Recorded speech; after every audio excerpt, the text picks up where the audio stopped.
अस्सलाम वालेकुम my dear students, welcome to channel study time academy. I hope that के आज तमाम स्टूडेंट्स खैरियत से होंगे। हमने क्लास 9 मैथ का चैप्टर नंबर 1 हमने कंटिन्यू किया हुआ है और इस एक्सरसाइज के 1.5 के कुछ क्वेश्चंस को हम लास्ट टाइम अटैम्प्ट कर चुके थे। अब हम इंशाल्लाह उन्हीं एक्सरसाइज के क्वेश्चन नंबर 5 को हम कंटिन्यू करने लगे हैं और हमने यहाँ पर यह साबित करना है कि दो तरह के मैट्रिसेस आपस में मल्टीप्लिकेटिव इन्वर्स हैं या नहीं है। मल्टीप्लिकेटिव इन्वर्स को हम आगे कंटिन्यू करने से पहले कुछ 2-3 बातें हैं जो कि यहाँ पे रिवाइज करेंगे और हम देखेंगे कि मल्टीप्लिकेटिव इन्वर्स से क्या मुराद है। मिसाल के तौर पे हमने इससे पहले वाले सवाल में ये साबित किया था बी इंटू बी इन्वर्स, ये आपस में अगर मल्टीप्लाई हो, दोनों मल्टीप्लाई होने के बाद हमारे पास आइडेंटिटी आयत है और फिर इसी तरीके से हम कहते हैं कि बी इन्वर्स को हम पहले अगर मल्टीप्लाई कर दें और बी को हम बाद में मल्टीप्लाई करें तब भी इसका आंसर आइडेंटिटी आना चाहिए। तो यहाँ पर ये याद रखें कि हमने असल में ये याद रखें कि ये एक बी मैट्रिक्स है, मिसाल के तौर पे ये बी मैट्रिक्स है और ये बी इन्वर्स मैट्रिक्स है। ठीक, इसकी भी वैल्यू होगी, इसकी भी वैल्यू होगी। तो मल्टीप्लिकेटिव इन्वर्स से क्या मुराद है कि ये जो वैल्यू बी की वैल्यू है, इस वैल्यू को अगर हम उलट कर दें तो वो बी की इन्वर्स वैल्यू रहती है। ठीक, तो अगर इन दोनों को हम मल्टीप्लाई करें और इनका आंसर अगर आइडेंटिटी आ जाता है तो फिर हम ये कह सकते हैं कि ये दोनों आपस में एक दूसरे के मल्टीप्लिकेटिव इन्वर्स हैं वैल्यू। अब ये तो हमने अल्फ़ाबेटिक यानी कि एक फॉर्म में लिखा है। अब इसके बाद एक मिसाल मैं आपको देने लगा हूँ इन्वर्स की। मिसाल के तौर पे ये मैंने एक नंबर 2 ले लिया और इसी तरीके से 2 की पावर -1 ले लिया। अब ये आपस में मल्टीप्लिकेटिव इन्वर्स हैं। ठीक, मल्टीप्लिकेटिव इन्वर्स क्या मुराद, इन दोनों को अगर मैं आपस में मल्टीप्लाई करूँ तो मल्टीप्लिकेटिव इन्वर्स का मतलब ये होता है कि हमें हमेशा आइडेंटिटी आंसर चाहिए होता है। चाहे इस फॉर्म में हम मल्टीप्लाई करें तब भी हमें आइडेंटिटी चाहिए होता है, चूँकि मैट्रिक्स के अंदर आइडेंटिटी 1 0 0 1 कहते हैं। और अगर हम इस नंबर की फॉर्म में अगर मल्टीप्लाई दो तरह के नंबर्स को करते हैं तो इन दोनों नंबर्स को मल्टीप्लाई करने के बाद हमारे पास जो आंसर आता है, यानी कि मिसाल के तौर पे इन दोनों को मैं मल्टीप्लाई करता हूँ तो आंसर इसका 1 आता है। तो मल्टीप्लिकेटिव इन्वर्स के अंदर हमेशा याद रखें, क्योंकि मल्टीप्लाई का ये अंडर मल्टीप्लिकेशन यहाँ पर हम फॉर्म मल्टीप्लाई कर रहे होते हैं। तो इस चीज़ का हमने ख्याल रखना होता है कि मल्टीप्लाई की अगर बात करें तो फिर हम मल्टीप्लिकेटिव इन्वर्स के अंदर ही दो तरह के नंबर्स को लेकर और हमने देखना होता है आपस में मल्टीप्लाई करें। आइडेंटिटी उसका आंसर, आइडेंटिटी फॉर्म मीन कि 1 उसका आंसर हमेशा आना चाहिए। तो यही हमने क्या करना है कि इस सवाल के अंदर अप्लाई करना है। हमने ये साबित करना है यहाँ पर कि एक ये मैट्रिक्स है और एक ये मैट्रिक्स है। इन दोनों मैट्रिक्स को हमने ये साबित करना है कि ये आपस में मल्टीप्लिकेटिव इन्वर्स हैं या नहीं है। जैसा कि यहाँ पे आप देख सकते हैं कि एक सिंपल फॉर्म में मैंने लिखा है।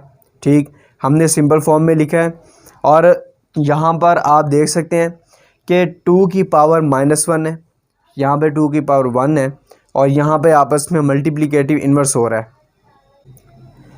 तो यहाँ पर हमने मल्टीप्लिकेटिव इन्वर्स के बारे में ये फाइंड करना है इस सवाल के अंदर कि ये वाला एक मैट्रिक्स और ये वाला मैट्रिक्स आपस में मल्टीप्लिकेटिव इन्वर्स उसी वक्त हो सकता है जब इन दोनों को हम मल्टीप्लाई करें और इनका आंसर हमेशा आइडेंटिटी आना चाहिए। अगर आइडेंटिटी के अलावा आ जाए तो फिर हम ये कहेंगे कि ये आपस में मल्टीप्लिकेटिव इन्वर्स नहीं है। इसी तरीके से आप यहाँ पर देख सकते हैं कि अगर आप इस मैट्रिक्स को और इस मैट्रिक्स को आपस में मल्टीप्लाई करते हैं, अब मल्टीप्लाई करने के बाद हमें ये फाइंड होता है कि जनाब यहाँ पर ये आइडेंटिटी मैट्रिक्स नहीं बनता, तो फिर हम ये कहेंगे कि ये एक मैट्रिक्स मल्टीप्लिकेटिव इन्वर्स नहीं है। अब हम इस सवाल को हल करते हैं और सवाल को हल करने के बाद हम ये बता सकते हैं कि ये मल्टीप्लिकेटिव इन्वर्स। अब हमने यहाँ पर सॉल्यूशन लिखा। सॉल्यूशन के बाद हमने क्या करना है कि दोनों तरह के मैट्रिक्स को हम इस तरीके से लिखेंगे, पहले 3 5 4 7 और सेकंड मैट्रिक्स को हम बाद में भी लिख सकते हैं, पहले भी लिख सकते हैं। ज़रूरी नहीं है अब चूँकि यहाँ पर उसने हमें कोई कंडीशन नहीं दी कि आप इस मैट्रिक्स को बाद में लिखें या इस मैट्रिक्स को पहले लिखें, तो हमारे लिए ये कोई कंडीशन एक ख़ास नहीं है। हमने क्या करना है, सिंपल इसे उठा के मल्टीप्लाई कर देना है। तो इसलिए आपने कंफ्यूज नहीं होना है कि हम पहले वाला मैट्रिक्स कौन सा लिखें, ये वाला लिखें या ये वाला। आपकी मर्ज़ी है, तो आप ये उठाकर इधर लिख सकते हैं और ये वाला मैट्रिक्स उठाकर सेकंड फॉर्म में यानी कि बाद में भी लिख सकते हैं। अब यहाँ पर हमें अच्छी तरह मालूम है कि दो तरह के मैट्रिक्स आपस में मल्टीप्लाई हो रहे हैं, इस वजह से आपने इन मल्टीप्लाई के जो रूल्स हैं उनको फॉलो करना होता है। जैसे कि यहाँ पे फर्स्ट रो है, फर्स्ट कॉलम के साथ मल्टीप्लाई किया जाए, 3 को 7 के साथ, फिर प्लस फॉर्मूले का आएगा, 5 को हमने मल्टीप्लाई करना होता है -4 के साथ। फिर इसी तरीके से फर्स्ट रो को सेकंड रो के साथ, 3 को -5 के साथ प्लस किया जाए, 5 को 3 के साथ मल्टीप्लाई करना है। फिर सेकंड रो को आ जाए, सेकंड रो की तरफ आ जाएं तो सेकंड रो को आपने फर्स्ट कॉलम के साथ मल्टीप्लाई करना है, 4 को 7 के साथ प्लस 7 को -4 के साथ। फिर सेकंड रो को आपने सेकंड कॉलम के साथ मल्टीप्लाई करना होता है, 4 multiply by -5 plus 7 multiply by 3।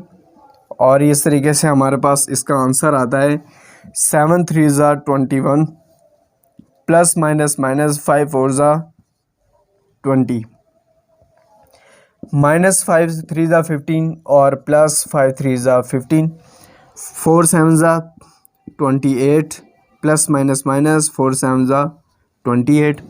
यहाँ से अगर माइनस किया जाए 5 4 ज़ा 20, यहाँ से प्लस 7 3 ज़ा 21। और इस तरीके से हमारे पास जो आंसर इसका आता है 1, ये आपस में कैंसिल किया जाए 0, यहाँ से कैंसिल किया जाए 0 और यहाँ से अगर हम कैंसिल करें तो 0 आता है, जो कि आइडेंटिटी ये एक मैट्रिक्स है। तो अभी हमने पढ़ा कि अगर ये आपस में मल्टीप्लाई होने के बाद एक आंसर आइडेंटिटी अगर दें तो फिर इस सूरत में हम ये कहेंगे चूँकि ये आइडेंटिटी एक मैट्रिक्स है, इस वजह से ये दोनों आपस में मल्टीप्लिकेटिव इन्वर्स हैं। तो यहाँ पे हमारा आंसर क्या बनेगा, yes the given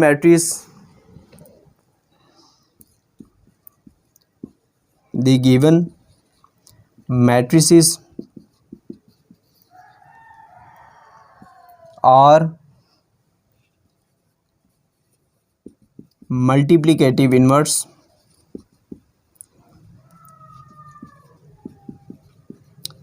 of each other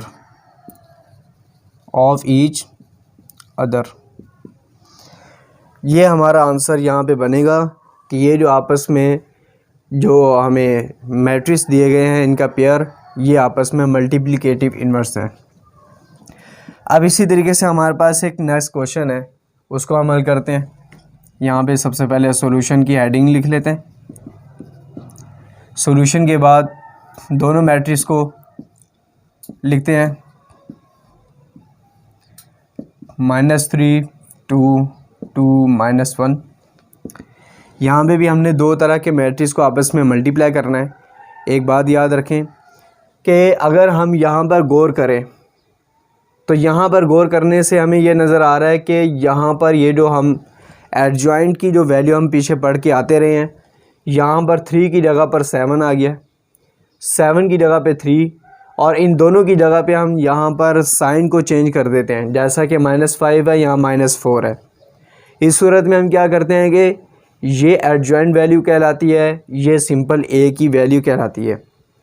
तो यहाँ पर ज़रूरी नहीं है कि एडजॉइंट वैल्यू हो तो तभी ही हमारे पास एक मैट्रिक्स से मल्टीप्लिकेटिव इन्वर्स बन सकता है, बल्कि आपने यहाँ पे देखना ये होता है कि आपस में मल्टीप्लाई करने के बाद हमारे पास जो रिज़ल्ट आएगा जैसा कि यहाँ पर है, फिर हम ये फाइनल डिसीजन ले सकते हैं कि वाकई ये आपस में मल्टीप्लिकेटिव इन्वर्स है या नहीं है। अब यहाँ पे आप देखें, लेकिन यहाँ पर जो हमें कंडीशन नज़र आ रही है जो कि एडजॉइंट वैल्यू ये बन चुकी थी, यहाँ पे हमारे पास तो कोई एडजॉइंट वैल्यू नहीं है। यहाँ पे अगर देखा जाए तो इसी की साइड को यहाँ पर चेंज किया गया और इसी की वैल्यू को यहाँ पर माइनस साइन किया गया, जबकि हमने यहाँ पे पढ़ा था कि यहाँ ये जो डायगोनल है 2 2 की जगह पर इसकी जगह अगर प्लस है तो माइनस आएगा, तो यहाँ पे माइनस आना चाहिए था। तो इस बात पर आपने ये ज़रा जहन में रखना है कि अगर ये इस तरह का पॉइंट आ जाए तो कंफ्यूज नहीं होना कि यहाँ पर एक एडजॉइंट वैल्यू को ही मल्टीप्लाई कर रहे हैं।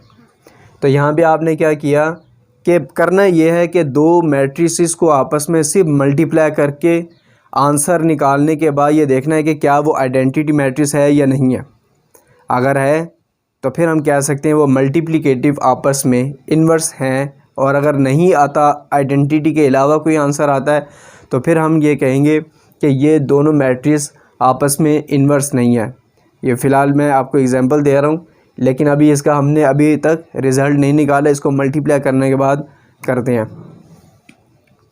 अब यहाँ पे आप देखें, मल्टीप्लाई करने के लिए दोनों के ऑर्डर सेम है, यानी कि इसका कॉलम इसका रो सेम है।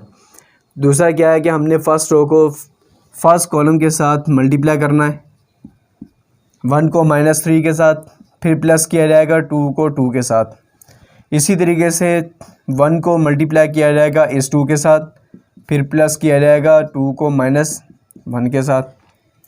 और यहाँ से हमारे पास 2 को -3 के साथ मल्टीप्लाई, और फिर 3 को 2 के साथ, इस 2 के साथ मल्टीप्लाई किया जाएगा, यानी कि फ़र्स्ट कॉलम के साथ।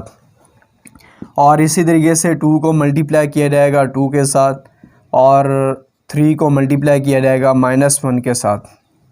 और यहाँ से हमारे पास वैल्यू बनती है -3, 3 -3 1 -3, 2 2 4 प्लस में, और यहाँ से 2, और ये -2, यहाँ से 2 3 6 प्लस 2 3 2 6, 2 2 4, और -3 1 3 वैल्यू इसकी बनती है।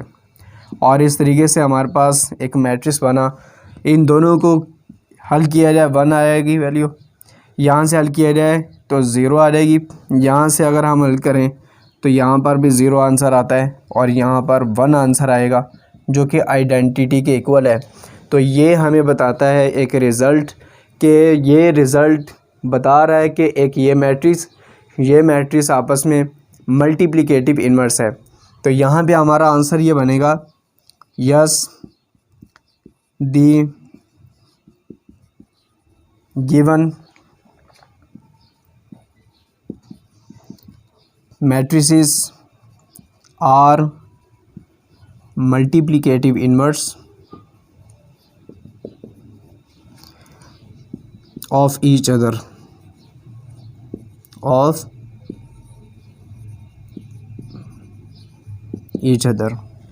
तो ये सवाल था हमारे पास क्वेश्चन नंबर 5, और इसमें हमने साबित किया कि ये दोनों सवाल जो हमें सवाल नंबर 5 के पार्ट नंबर 1 पार्ट नंबर 2 हमें दिया है, इसमें हमने ये साबित किया है कि मल्टीप्लिकेटिव इन्वर्स कौन कौन सी फॉर्म होती है। यानी कि कोई भी अगर हमें मैट्रिक्स 2 या 3 या 4 जितने मर्ज़ी हमें मैट्रिसेस दिए जाएं, हम उनको मल्टीप्लाई करने के बाद रिज़ल्ट आइडेंटिटी अगर निकाल लें तो फिर हम कह सकते हैं कि ये एक मैट्रिक्स, ये जितने भी मैट्रिक्स हैं ये आपस में मल्टीप्लिकेटिव इन्वर्स है। तो ये आज के लिए इतना काफ़ी है। अस्सलाम वालेकुम।